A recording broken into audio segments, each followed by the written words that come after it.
भारतीय संस्कृति का पावन पर्व और भारतीय संस्कृति की महान विशेषता है।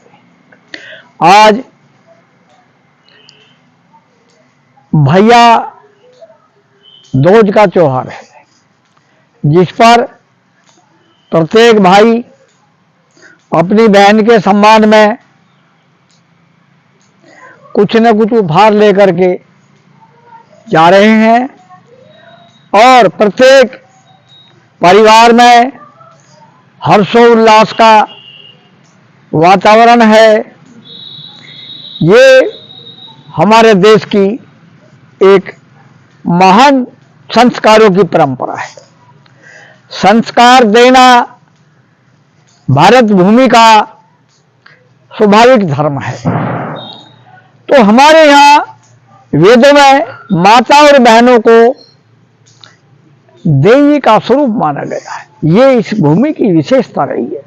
हमारे ऋषियों मुनियों ने योगिक क्रियाओं के द्वारा मंथन किया और ये निर्णय लिया कि जिस प्रकार से पृथ्वी सारे संसार का भार वहन करती है, इसी प्रकार से मातृशक्ति दुखों को, कष्टों को सहन करके एक महान स्तंभ को निर्मित करती है और ये भारत की एक परंपरा है। तो हम लोगों को जागरूक होकर के अपने देश की परंपरा को सुव्यवस्थित रखना है और भारतीय जनता पार्टी भी इसमें एक सहयोग दे रही है। तो प्रत्येक मानव को अपनी बहन का सम्मान करना चाहिए, आदर करना चाहिए और तभी तो एक देश महानता की ओर जाएगा। तो देश को महान बनाने के लिए एक परंपरा है हमारे ऋषि मुनियों को। हमें मातृशक्ति का सम्मान करना चाहिए और इस सम्मान के द्वारा ही देश आगे बढ़ सकता है। मातृशक्ति जितनी महान होगी, संतान उतनी महान होगी। तो हम लोगों को संस्कारों को महान बना करके आगे बढ़ना है। और शिवाजी का प्रमाण आया, जीजाबाई ने शिवाजी को संस्कार दिए और उन्होंने इस देश की शान बचाई। इसी प्रकार से महाराणा प्रताप की माता भी बहुत महान थी और उसने भी इस देश के गौरव को बचाया। राम की मां का नाम कौशल्या है और कौशल्या एक कुशल प्रशासक थी। वो अपने हाथ से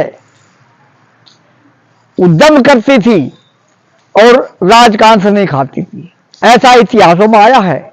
इसीलिए उसका नाम कौशल्या है। और राम कितना महान तपस्वी बनता है, राजा होते हुए और वैराग धारण करके, पीत वस्त्र धारण करके ऋषि मुनियों के आश्रम में नमन करता है। और भारतीय संस्कृति का स्तंभ है राम। तो हमें राम के नियमों का, आदर्शों का पालन करना चाहिए, अनुसरण करना चाहिए, तभी तो देश में एक ख्याति बनेगी।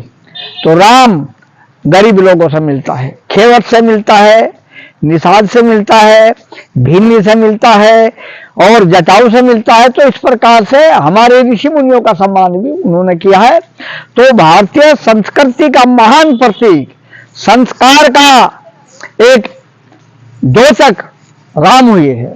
तो जय भारत, हिंदुस्तान।